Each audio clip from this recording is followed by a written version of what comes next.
your face is already shape-shifting. This is what happens when I sit across from someone. Talk to me. What's it doing? Oh my God, your face is shape-shifting. So this happens mostly with people who have done a lot of spiritual work on themselves. Right. And even though I know you so well and you're like my book mother, book mama, we've never met in person until now. No. And your face is Changing. Yeah, there's a lot of light emitting from your face.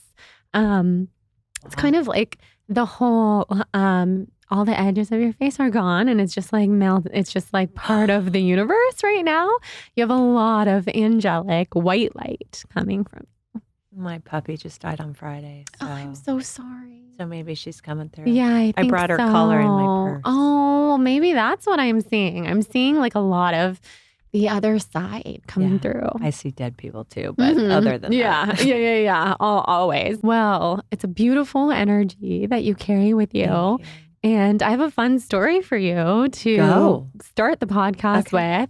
Because I don't think I've ever told you this. Have we started? Are we? Yeah, we're on. Perfect. So basically, somebody sent me your podcast back in 2015. So right when we started very early days. Yeah. And this was kind of before podcasts were what they are. People were like, what's a podcast? Right. How do you listen to a podcast? I know. Do you need a special app?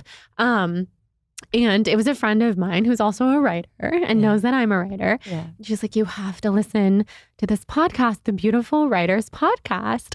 So it was the first podcast that I ever listened to. For real. My podcast was your first. Yes. And I don't even know what to say. I remember walking up and down the beach in Santa Barbara, listening to you and Danielle talking to all these huge authors, huge. And just thinking like maybe one day I could be on their podcast. Maybe that would happen. And then when we started connecting, it was just so special for me. I had no idea. Yeah. You know what? That's the thing about putting yourself out there. Look, we're all insecure. Everybody's scared shitless, right? And when you put yourself out there, it is shocking to find out that the people you admire, I so admire you, they often are already admirers of you. And it's shocking. It's like, you've got to be kidding me. Totally. Anyway. I know. It's amazing. Yeah. And I mean, I've been such a longtime fan. I had no idea. It's amazing. Because I learned about you through Catherine and India Oxenberg. Yeah. So they're long time besties. Like, I lived with them. My son was a baby when India was a baby. And we lived at their house. We had a crazy landlord and he kicked my husband out one day. And I called Kath. I was like, we need a place. And we just lived 1 block away. So we just moved on in. Oh my God. And I remember Catherine and India talking about you a lot online. And I was like, who is this blonde person? Let me go watch her. And I just, fell in love with you. So it's amazing. Wow. Yeah, they're incredible. I mean, they were some of my favorite podcast guests. And still, people are like, wait, you had the Oxenbergs on? I mean, they've both done so many incredible things, but what India survived is just amazing. Yeah, Nexium, she's magical. Yeah, absolutely. And we're celebrating your book, which we've got right here. We're going to show it to the camera, the Beautiful Writers book. And I feel like everybody needs this. Everybody who's a writer who wants to tell their story. Sure. I mean, it's the Bible. It is the go-to. Thank you. And there's so many cool stories in here from you. I actually didn't realize until I really dove into it. It's such a memoir. Yeah, it is your life. Like, it is. I was expecting, because I knew there were excerpts from all the huge authors that you've had the opportunity to interview, but I got to learn all about your life. Like everything. I wanted to write a coming of career behind the scenes, like what really goes on for authors who are unknown, who maybe don't have the credentials, they don't have the confidence. Like, how does somebody go from a pie in the sky idea to getting connected in such an intimidating industry? How do they go from idea to done and sold? And what does that look like? Because I did so many wild things. It was such a struggle. It was so funny and farcical. And I thought, nobody admits this stuff. I want to tell these stories, because when I would tell them at parties or at retreats, I give writing retreats, people would just laugh. And I would think, my path has been so absurd and so magical and grandiose and practical. It's been all the things. I thought I need to just be vulnerable and tell the truth and share. Like there's nothing like I wasn't salacious, but boy, did I do crazy stuff. Yeah. And I just thought I need to just be willing to share this stuff because I think we all need examples of taking risks. Life is scary. It's getting scarier all the time. And we need examples of people who throw themselves out there despite their fear, despite their jealousy, despite the fact they can't pay their bills. You know, whatever the things people are dealing with, I was dealing with so many of them. And yet I didn't let anything stop me. And there was so much magic along the way. You know, when you throw yourself out there with confidence, even though you're terrified, great stuff happens. And and bad stuff happens too. But each little win carries you forward, gives you more confidence for the next little win. And over time, one day you look back and you're like, whoa, I climbed a mountain. Yeah, absolutely. It's incredible. Thanks. And I want to know about the process of writing this book. Like, it's thick. How long did this one take you? Lord in heaven. Well, a long time. It started off as 2 books. It was a divorce memoir initially. Oh, wow. I was married for 19 years and it was the total Hollywood story. In fact, people tried to buy the rights multiple times to make it a movie. My husband and I always said, we'll never let anybody have our story, but it was. Wait, you should though. I mean, if you're like the executive producer or something, how cool would that be? Maybe. I don't know. But so I had written this memoir called My Midlife Mess. And it was the story of meeting my now ex-husband in Mrs. Gooch's, which is now Whole Foods on Crescent in Beverly Hills. But I met him on the way home from a spiritual seminar where I stood up in front of 80 people and I said, I'm going to meet. The leader had said, tell us what you want to accomplish this weekend. And I'm pie in the sky. I'm 23 years old. I thought, well, I want to meet my life partner. And I thought, of course I will. Like, that's what I want. And this Jesus-looking character on the stage said, you know, be really careful what you wish for because whatever you wish for will happen. And I totally bought it.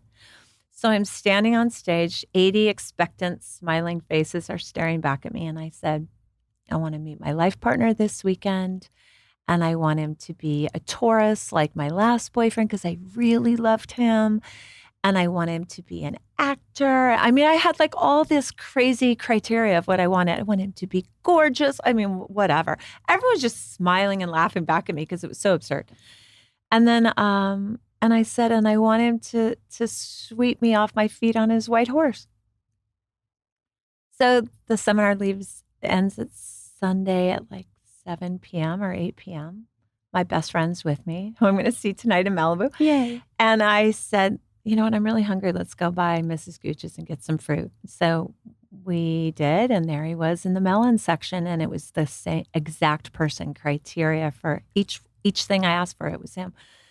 And he was an actor, and he swept me off my feet, and we got married instantly. So I married a total stranger.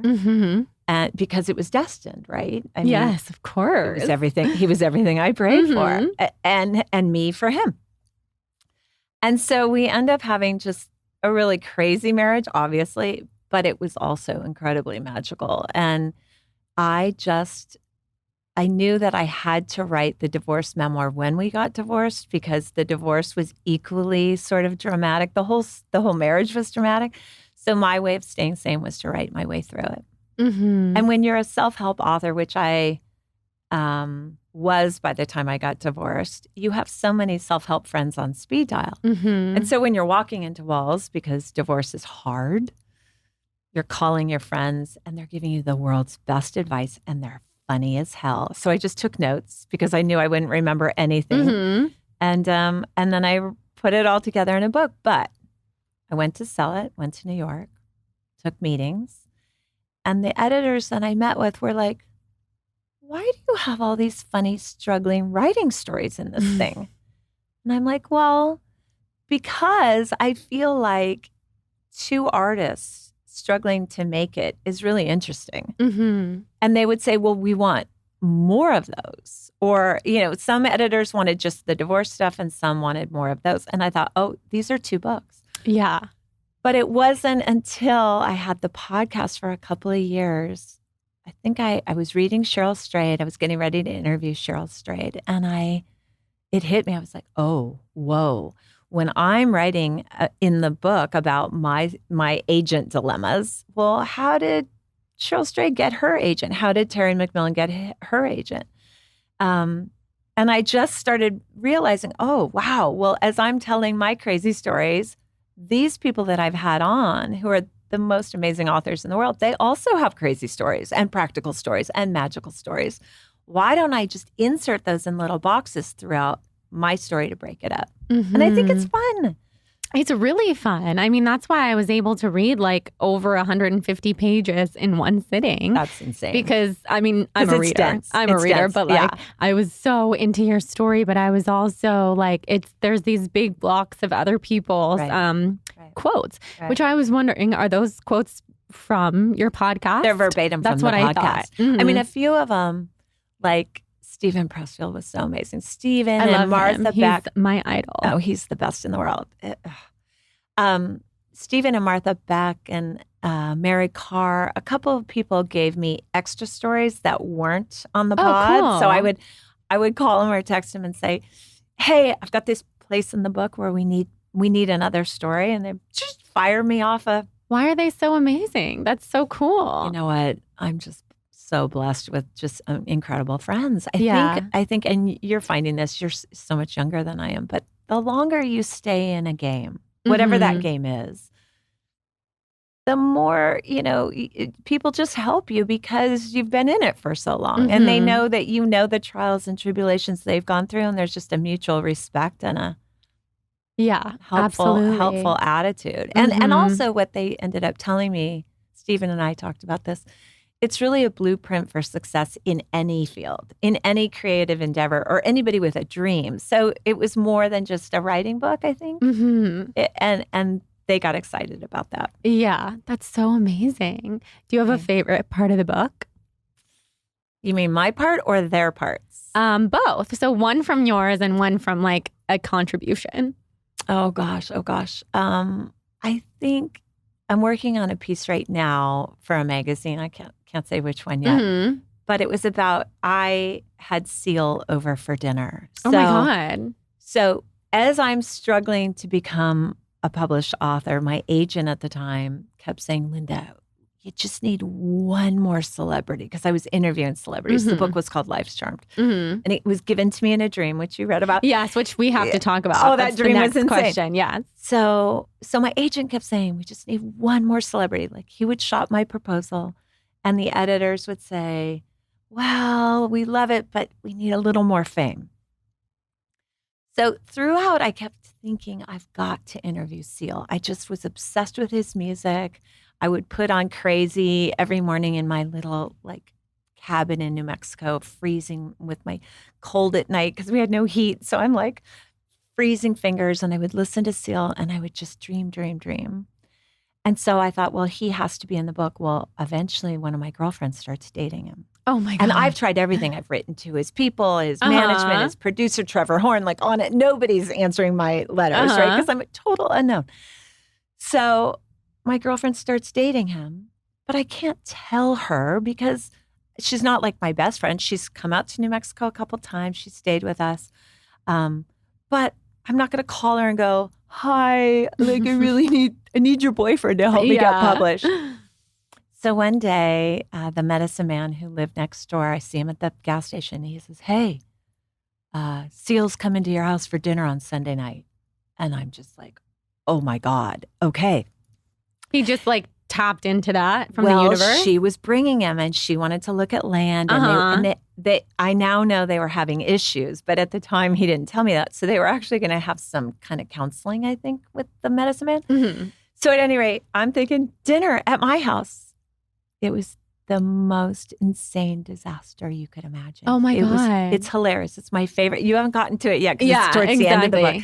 It's my favorite. It's ridiculous. So, and what it taught me so many things. But when you're a creative and you have these big dreams, you have to be really, really careful not to put all your eggs in any one basket, right? You've got to have so many multiple ways to succeed, because anytime I did that, anytime I put like all my hopes and dreams on one person, you know, it's really it's a quick way to insanity. Totally. So did he end up contributing to the book? Oh my God, no. Oh, okay. He ran away from me. Oh my as God. fast as he could, out of my outhouse, like slammed the door and ran. No way. Wait, I can't wait to get to that part of the book. Oh my God, that's so wild. But that book ended up getting published anyway. Oh yeah, it was awesome. And what I say in this book, in Beautiful Writers, because I write the whole scene and it's so funny. It's so funny, the different crazy things that happen. I say, you know, at the end of it, well, I was going to ask Seal if it was okay for me to publish this story. And oh shoot, now I can't, I'll give away too much if I say it here. At any rate, he wasn't the star of that book, but he's one of the stars of this book. I only had to wait like 26 years. Exactly. No that biggie. Is hysterical. No bigs. Oh my God. Funny. Yeah. Well, I can't wait to get to that part. I loved the part about your mystical dream where you were given 6 books. Magic. Like while you were sleeping, like dropped from the universe. Yeah, magic. Tell us about that. Well, as a kid, all I wanted to be was a writer. But as I got older, I didn't think I was smart enough. So as a kid, my mom was the president of the Stanford Book Club. My dad had a little library in our home, so it was just floor-to-ceiling books, and I would smell them and read constantly. And so I had really big literary dreams. But in high school, I was a bit of an airhead to the smarty pants mean girls, and they made it really clear that I was an airhead. That's one of my favorite stories. I like that one. And so I didn't graduate college, so I went to USC. Right at the end, I quit. I thought, you know, I'm spending a fortune of my parents' money. I know I want to be an entrepreneur. I found out I needed a lot more classes once I graduated with my psych degree to ever make any money. And I just thought, what am I doing? So I left school. I still had 3 classes left. And there was some real shame. There was some real insecurity about doing that. I didn't know at the time that would morph, but it did. And so as much as I wanted to write, I didn't think I was smart enough. And I became a professional dog walker in Beverly Hills in Hollywood. And it was the best gig in the world. Are you kidding me? Like keys and alarm codes for the neatest people in town, like Kirk Douglas and Kiefer Sutherland. And I'm walking their dogs and I'm getting paid a mint, right? My fanny pack is filled with cash all day, every day. And just such incredible friendships. That's how Catherine and I became friends. Amazing. I took care of her home for a while and her cat. And that's what happened. People became family really quickly, and it was just the most magical job. And one day, there was a series of events, but one day I woke up in the middle of the night, 3 a.m., and I saw 6 titles and the format of each title and how to write each book, as if I was being given like a PhD course. And it happened every night for 6 months. I would wake up at 3 a.m, and it was all there. And I just took dictation. And, you know, I was always an intuitive kid. I was always kind of an I see dead people kid. We had a ghost growing up.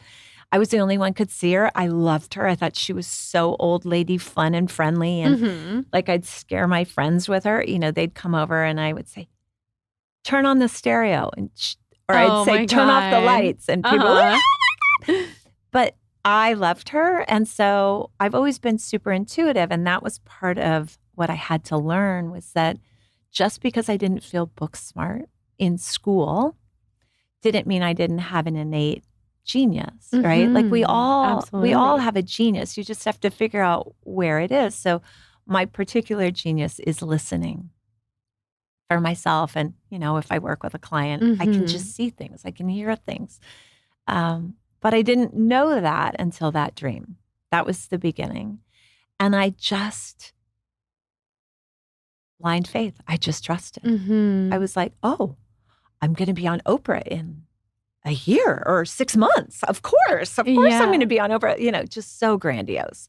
Because I think when you're given a dream like that and it is so visceral, and you can see it and feel it and smell it, and it kind of takes over. It ignited a fire within me because I never knew what I was going to do with my life. So once you figure it out and you're so ignited, well, like, look out, right? Nothing's going to stop you. Yeah, absolutely. But, oh my God, that's so cool. It's so cool that you remembered it. And I don't remember my dreams ever. Right. What I was like thinking was that that's happened to me a few times, but I mean, it's gone. It's like I fully come out of that state of consciousness. Yeah. Either with my journal or in the morning I try, and I'm like, I have no idea what that was, but I know that was brilliance, and I want to go back there. That's incredible that you acted on it. I learned quickly, like paper and pen by the bed, have a flashlight, because you will lose it. But for some reason on these dreams, they didn't disappear. Yeah. It was very mystical. Messages from the universe. Yeah. That's so cool. So what's your spiritual practice like now?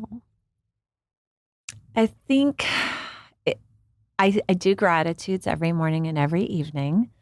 It makes me feel good just to focus on what I'm grateful for. I always pick like my favorite things for the day and kind of star those and highlight those.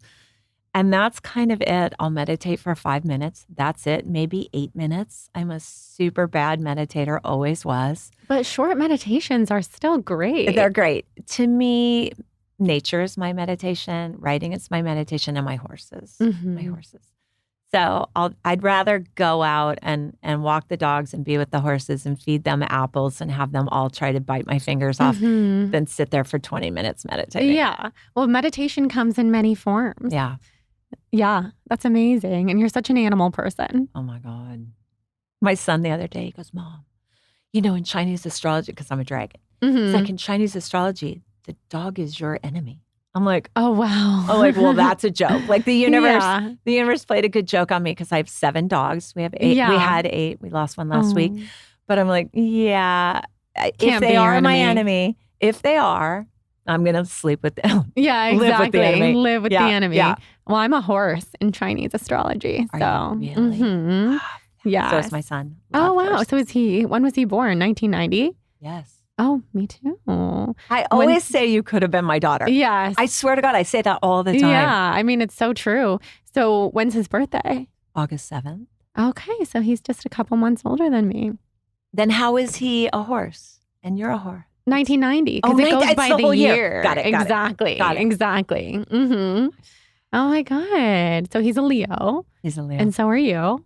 So am I. When's your birthday? I'm a Vedic Leo. I'm a Western Virgo. Oh. So my sister, Carol Allen, is one of the top Vedic astrologers in the world. I saw that in your book, and now I have to have a reading with her. Honey, you don't this even is know. my obsession. You don't even know. I mean, and she loves Western astrology too. It's brilliant.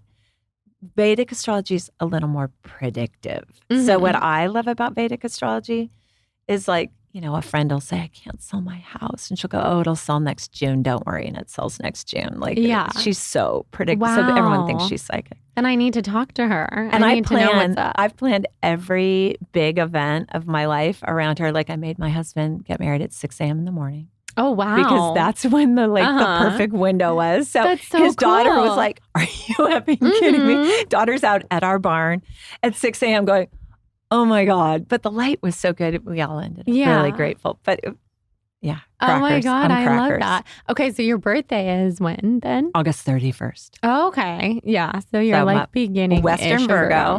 Yeah. And Vedic Leo. And then in this book, you talk about Guru Singh. You had some really amazing experiences with him. Do you still stay in touch? We're on WhatsApp all the time. Yeah.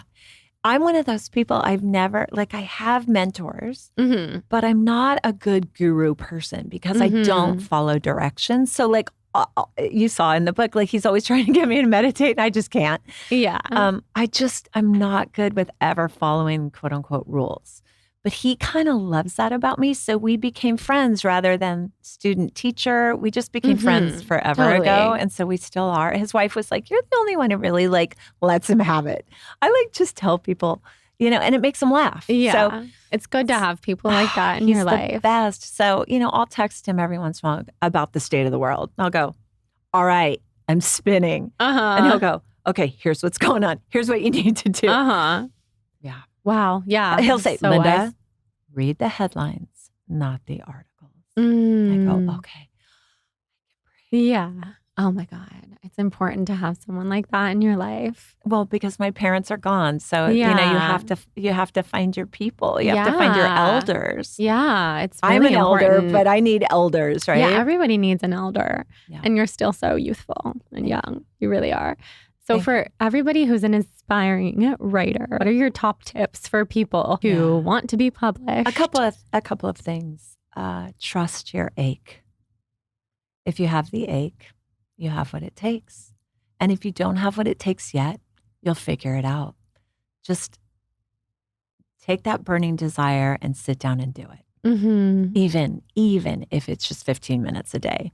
I was blessed in that I've always been super high energy and didn't need a lot of sleep. Mm-hmm. So when those dreams woke me up at 3 a.m., I got to write from 3 a.m. on forever. I wrote most of my career from 3 a.m. on because I wanted to be a real hands-on mom and wife and ultimately, career person during the day. So the writing time had to happen in the middle of the night. A lot of people can't do that. So if you can only do 15 minutes a day, you can write a whole book in 15 minutes a day in a year or two. Mm-hmm. So trust that. And if it's a half a Saturday where you're giving the kid to the husband, you're going to come home and that house is going to maybe be a wreck. They're going to have learned college football, but just trust, go, get out, get to the coffee shop and just put stuff down. You can't edit what you haven't written. Yeah, that's so true. So that's number one. Number two, study people who've done it, immerse yourself in them online, watch people who've done it and make it real for you. I think what's beautiful about the internet now, which I didn't have when I was, coming up and learning, I studied people relentlessly through books and ultimately interviewing them for that first book. Through my dog walking business, I studied success 24/7 because I was taking care of the most wealthy, beautiful homes in town. And so I watched and I thought, it was like living a reality show before there was such a thing. I watched, what are they doing? What works? I noticed that all the charmed people that I found all were doing the same things to succeed. They had different life stories, but really they stayed super positive. They believed in themselves no matter what. If they had addictions, they went and got help. I love that show you did with Lacey the other day about manifestation. And where you guys were talking about, it's the unconscious stuff that holds us back, right? Totally. You can be affirming all the great stuff you want and looking at your vision boards all the time. And that takes you places. But you're also going to have that push-pull if you've got the internal nightmares going on, right? Totally. And I saw that in my career so much. One of the funny things I love about my path was it was so stop-start. There was so much expansion and then backsliding. And then you have to, and then you come back to center and then you expand and then you backslide. Yeah. I mean, that's just normal. I think my path was probably more extreme in a lot of cases than others, maybe because I love a funny story. But, we all know where we're getting hung up. We all know where we stop ourselves. We may not know why. And if you don't, go find somebody to help you get through that because life is short. You got shit to do. Absolutely. Where do you usually get hung up personally? I get hung up in multiple ways. So my mother's mother died when she was 9. And so my mother was kind of a tomboy, real pretty face. She looked like Grace Kelly. But she had big, thick glasses and short hair because she couldn't deal with hair and stuff. And I remember being a little girl. I was in maybe 3rd grade. I was like, Mom, can you help me do braids like the girls at school? And she said, I'm so sorry, baby. I don't know how to do any of that. And she ultimately felt badly and put me in some Barbizon School of Beauty modeling thing, which I felt like such a fish out of water. But I had to I still have to champion my femininity and take care of myself as a female creature because I'm a real tomboy. I'm always in dirty jeans and cowboy boots. I'm always shoveling horse manure. I love being outside. I love hard labor and work. I just do. I love to clean. I used to be a maid. So I really have to be careful of overdoing my masculine. So that really gets me. And one of the things I was just thinking on the way over here, I was noticing I was getting a little triggered, like, oh, did I bring the right clothes for the weekend? So I'm going to go see our friend Kelly Gores, who's one of my dearest friends, and my best friend Diane Chandler, and we're all going to be together tonight staying at Kelly's. And I was starting to go through that. Do I have the right clothes? And that's childhood program. That's just, that's a wounding, right? That's just a wounding. And I have to remember in those instances that I will never be the fashion plate that Diane is or that Kelly is. And I actually don't care. I don't even try. I buy clothes once a year and sometimes from the feed store.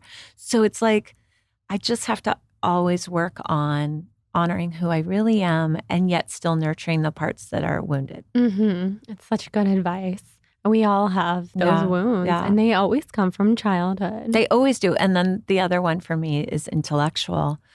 I no longer think I'm stupid ever because I really have learned of that innate genius. And I've also been successful long enough in my business to know that, okay, I'm a good business person. Like I can do that. I help a lot of people. I know how to do this.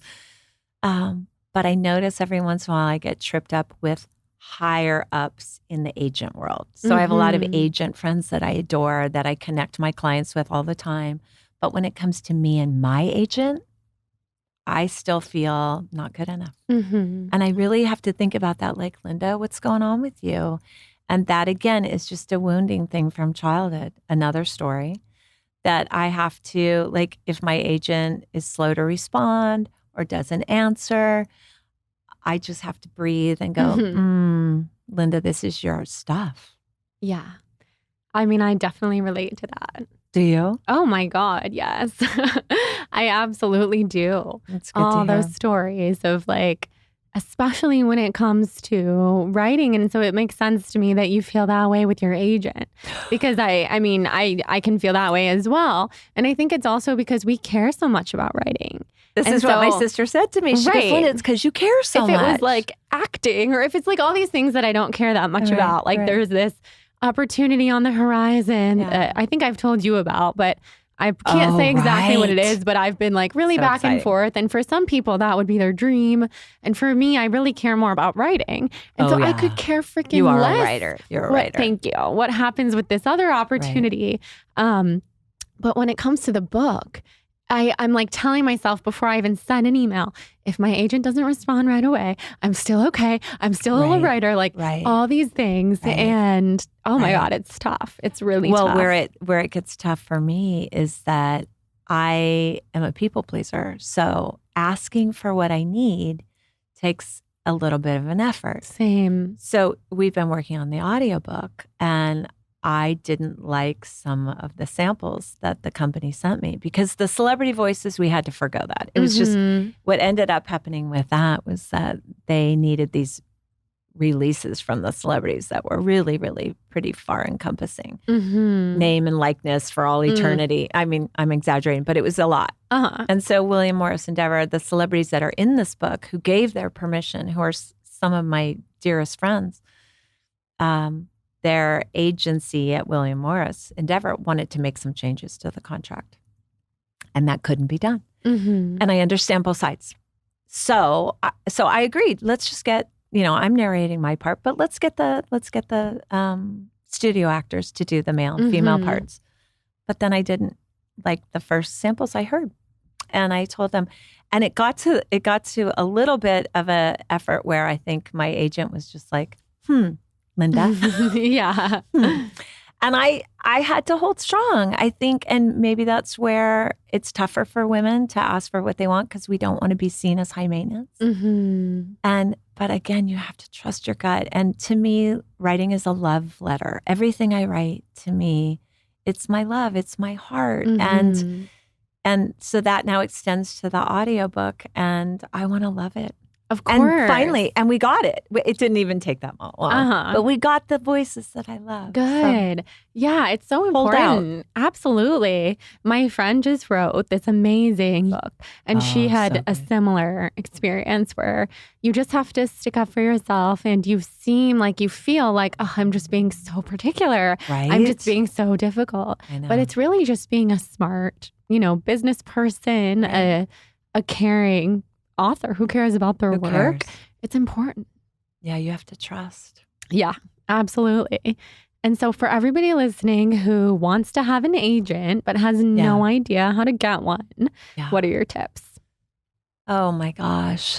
Because it's hard these days. Well, they reject 95% of everything they see. I mean, it's really hard. They say sometimes even getting an agent's harder than getting a publisher. You got to know their language. Mm-hmm. Get educated on what they want, what they're looking for. First of all, at the end of the day, they are just book-loving people. Mm-hmm. Really, they got into this not to become super wealthy, because for the most part, agents don't become super wealthy. But they got into it for the love of story. So you got to put your mindset into, they're just people who love stories. If they're short with you, and I have to remind myself of this, if they're short with you, it's because they're busy. Yeah. And you actually want them to be busy. I know. Because that means they're connecting with editors and they're going to sell you. Telling me how much they love my work. No, exactly. I know. It's like always short, but that's okay. They're short because they're busy, and that's a good thing. That pays the bills. So know their language. I actually have a thing on bookmama.com. It's a free download if you sign up for my newsletter. That's like an hour conversation on what they're looking for. Oh, wow. So, and I'll give it to you. But it's a fun audio. I made it just like a podcast, so it's fun to listen to. But query letter, you send them a query letter, and it's easy to get their information. You go online and there's a thing called Publishers Marketplace. You can sign up for Publishers Marketplace and find out who all the agents are in your genre, what their email address is, what they're looking for. Jeff Herman has a great guide on that too, a guide for agents and editors. So you find out what they're looking for. You definitely don't want to send somebody who hates cookbooks. You don't want to send them a query about your cookbook. So be smart about it. But you send them a query over email, and you don't send any attachments. Often their servers will reject those. So you just send a copy and paste email. And hopefully they want to see more. And you have samples ready. You don't want to make them wait. So you have your samples ready. A book proposal is key. So you have a gorgeous proposal. So you have your book proposal ready. It was so fun. It was so good. I mean, you're so good. You're incredible, though, because the beginning of that book proposal was completely redone by you. It just wasn't you. But it's my favorite part. It wasn't me at all, because I was trying to be this serious person who's like, well, I can't write the way that I talk because that would be crazy. I'm like, where's Fun Jordan? I know. I was buried beneath a lot of it's how much I care, right? Like trying to be so professional. Everyone does that. But then we fixed it, because of you. It's so fun now. We made it conversational. Well, you're fun to fix. You're easy to fix because your bona fides are all obvious. I was like, why are you not telling them this? Right. Why did you forget? Like, hello. Yeah, totally. Easy. Thank you. Somehow my agent did get back to me with her edits. Oh my God, I'm so happy. Yeah, I'm excited. And you have incredible resources for book proposals for anybody who's listening who doesn't know how to write a book proposal or doesn't even know what that is. Yeah. Linda has the book proposal. What's it called? It's a business plan for your book. Magic. It's called Book Proposal Magic. Yeah. Yeah, you have to have a plan, and I just make it easy. I think you just got to break. They're intimidating for everybody. Don't get me wrong. Book proposals are intimidating for all of us. Even like Elizabeth Gilbert and Marie Forleo. Does she have to write them at this point? Well, I asked her the last time I had Elizabeth on the show. I was like, hey, do you still write book proposals? Because Brene Brown had said to me, look, I used to write them. I used to stress out about them. But God, I feel kind of bad that I don't write them anymore. Now I just tell my publisher what I want. So I wasn't sure if Liz was still what she was doing. And I said, do you still write them? And she was like, yeah, I wrote one for City of Girls. And I was like, wow. And Big Magic, she kind of combined them. But, that's certainly not as extensive as what I would write or what you would write. I mean, for most of us who don't have, 10 bestsellers behind us, we have to do a pretty pretty comprehensive plan about these are all the different things I can do. These are all the different people I know. Here's the ways in which I can pitch myself. And I think it's harder than writing a book. it's hard. It's hard. But what I love about it is taking the pieces and making them bite-sized, because everything's easy if you just do it one paragraph at a time. True. And if Very you have true. examples of all the different kinds of things that have worked, you kind of plug and play. It makes it a lot easier. Totally. The examples are so helpful. Thank you. So helpful. Like when you sent me your book proposal, which was so kind of I you. And love I'm like, that. wait, now I can just plug and play. my words I know. in, because obviously Yeah. Linda's worked and is the best. Thank you. Yes. And what are your thoughts on self-publishing? I love it. I didn't used to, but I love it now. I just did 2 episodes on my pod, Self-Publishing Superstars. People who Ooh. had come to me kind of like at the beginning of their process and now are making way more millions than I ever have. And they did it through self-publishing. Wow. So really phenomenal. One was with Hal Elrod, who I think, the Miracle Morning, have you interviewed him yet? No. He's the best. Hal Elrod is cool. amazing. He sold millions of books. He was so magical. He got 4th-stage cancer. He couldn't work for a year. He had like a very small chance of surviving, and he did survive. But the whole time he's in the hospital and he's barely hanging on, his self-published book from 10 years prior, he allows me to say this, that book sold $700,000 worth of royalties that year alone. Oh my God. So that's phenomenal. That's incredible. Yeah. And then I have another gal, Dr. Jody Carrington, who came to one of my retreats, and she was like, I don't know, should I self-publish or not? She's a first responder. She's the person who they call in like after the school shooting to talk to the kids. Oh, wow. And that, like, she's amazing. I call her Canada's Brene Brown, because she's such a good speaker. And so she came to a retreat with me, and she was like, I have this event in, I think it was like 5 months away, where there's going to be 5,000 people in the audience. What should I do? I go, you're going to self-publish. Oh, wow. And I never tell people I'm that. And I was like, you're going to self-publish. Let's crank it out. Let's get it printed so that all those 5,000 people can have it for that talk. And so she pre-sold it on stages, paid for 2 print runs, and then made millions of dollars. That's amazing. Because she self-published. If you're getting all the money, you're going to make a lot more money. Totally. And then, a Big 5 publisher came to her after that and was like, oh, now will you write one for us? Yeah, I feel like that happens. And I feel like self-publishing is different than it used to be, where before, I remember when I was in grad school getting my MFA, right? Nobody wanted to be self-published because stigma. It mostly meant like no one wants to publish your work. Right. And now it's a choice. It's like a really empowered It's a great choice. It's hard to do if you don't have a platform. So, you have a podcast, you could totally do it. And if you're a speaker, speakers do really well self-publishing. What I always tell people is write the proposal, see if you get the agent and the deal that you want. If you don't, now you've written the whole blueprint for how to go self-publish. You have all your angles and hooks and all your marketing ideas. Everything's already done. So either way, you can't lose. Well, that's my thought. Like once you've already done all that work, no one's going to stop you. So if people say no to you, then you don't say no to yourself. No. 1,000%. Yeah. Are you working on any other books right now? Well, I have the sequel to this. So Beautiful Writers 2. So this one is pre-idea, because this was school. This was college, right? So pre-idea to publication. And then book 2 is everything that follows that. That's like media, networking, sequels, on and on and on. I mean, just ghostwriting. There's so much fun stuff in that So book. when is that coming? I don't know. I'm about halfway through, but I'm not rushing it. I think I really kind of killed myself to finish this book, and I was really in denial. I thought, because writing is so much fun for me, because it's my happy place, because I feel like it flows naturally, I'll totally be able to write Beautiful Writers while I'm also helping 450 other authors. And the truth was, if COVID hadn't happened and I couldn't leave my house for a while, I had to stop all the Carmel retreats. If COVID hadn't happened and I hadn't had 50 to 60 hours a week to finish this book, I never would have finished it. Wow. I was just lying to myself for a decade thinking I was getting it done, and it was never getting done. And so when I came out the other side, my husband really missed me. And my kid was like, Mom, I know I'm 30. Now he's 33.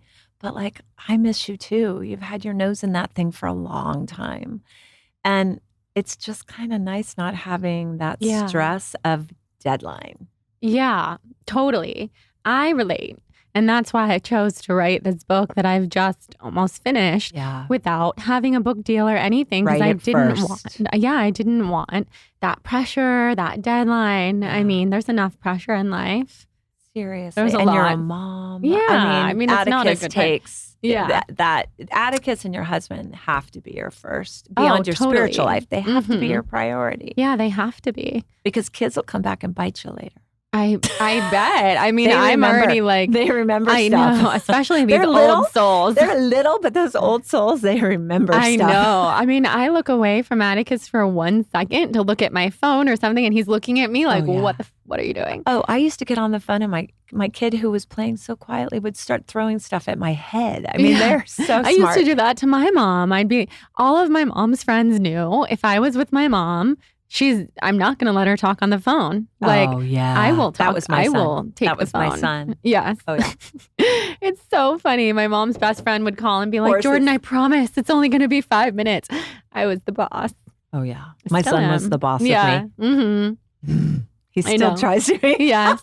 Does he also live He's my best friend. Oh, you guys have such a special relationship. He's my best friend. Does he live in Arizona too? He does. He lives in Scottsdale down the street. That's amazing. Yeah. We have to force ourselves not to see each other every day. Like, really? Yeah. That's so cute. We have to force ourselves. And we're super different. Oh my God. You know, you have kids to learn a lot of lessons.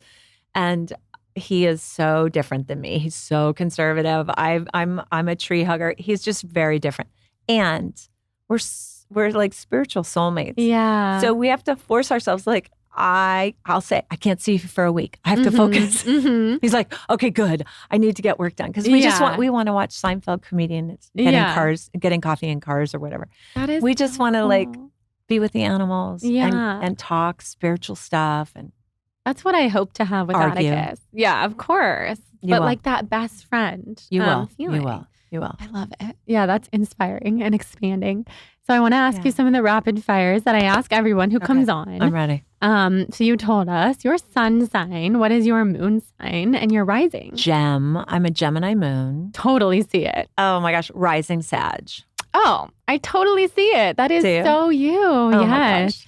I mean, that's why you're such a good communicator. A people person, organized, creative. Little psychic. I think Sag is a little psychic. Yeah. Love Sagittarius is. That's what Atticus is. I love a Sag. That's right. I forgot. I manifested a Sag. He's in the last 3 hours of Sagittarius season. Because I was not going to have a Capricorn. Oh, no, not you. Not me. Yeah, exactly. Can you imagine? I mean, that would be the ultimate, like, that'd be hard. Of the child teaching the parent. Yeah, it'd be wild. Do you know your human design? You know what? I don't. We're going to have to look it up. I keep thinking that. You're going to have to send me your birth info and I will look it up and I'll tell you. Okay, perfect. And put it in the intro. Okay. If you could be in a room with 3 people, living or dead, who would they be? Elon Musk. People always cringe when I say that, but I'm fascinated by him. Like, is he an alien? Is he not? I think he is. And I am actually friends with his ex-wife, Justine. Oh. So, yeah, she and I have had some fun conversations. But I think Elon. Who else? It's really changed. I think Joe Rogan is hilarious and brilliant. And I love the way he will interview everybody on all sides and just be so curious. So just, when I was a kid, I didn't know I wanted to be an interviewer when I grew up. I had no idea that was going to be my job. But I see it now because I used to read the books by the interviewers. So I would read all the books like by everybody, even Phil Donahue, like whoever was, Merv Griffin, whoever at the time was interviewing people, I would read their books. So I would say Joe Rogan.